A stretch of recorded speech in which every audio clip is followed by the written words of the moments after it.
د 21مې ناحیې اړوند د کابل جلال آباد تر سړک پورې د بګرامیو لتبند سړک د خاورینې برخې د جوړولو چارې د پام وړ کاري پرمختګ لري او هڅه کیږي څو هر څه ژر قیر کولو ته چمتو شي. دا پرمختیایي پروژه له سویل څخه د ختیځ په لور د لیږد رالېږد او د ترافیکي بهیر د ویش په برخه کې ځانګړی ارزښت لري. د کابل ښاروالۍ د برنامو پروژو د تنظیم ریاست د معلوماتو له مخې دا سړک 3300 متره اوږدوالی او 60 متره سور لري چې په اوږدو کې د یوه لوی کانال، 4 پلچکونو او د څه باندې 7000 متره مکعب په اندازه استنادي دیوالونو جوړول هم په پام کې نیول شوي دي. 3300 متره اوږدوالی لري، 60 متره عرض لري، 4 غټ پلچکونه لري او ویالې لري.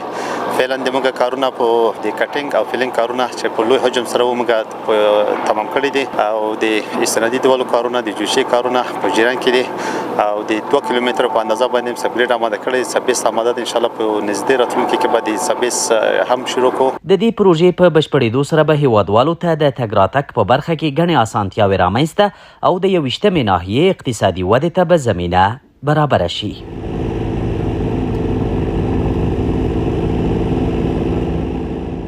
دا سړک چې زښته ډېر مشکلاتونه مخکې جوړول، خلک به نشل په خټو مټې هر څه سړک تنګ و. اوس ډېر خوشحاله یاستو چې ښاروالي دا کارونه عملي کوي. کابل کې د ښاروالۍ کارونه د ستایلو وړ دي.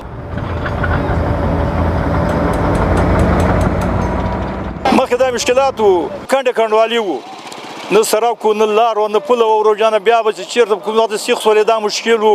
اوس خو شکر د آبادي راغله. کابل ښاروالۍ د خدای نور هم عزت وکړي، خدای دې نور هم آباده کړي.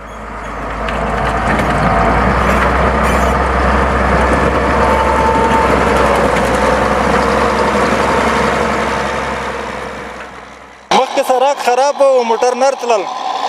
وایي چې موږ موټر ژوبلېږي که نه، پښتو به خلک سره تلل، موټر سایکلونو مریضون سره وړل. ډېر هغه و، تکلیفونه و. سړک را ډېر اسانتیاوې راځي.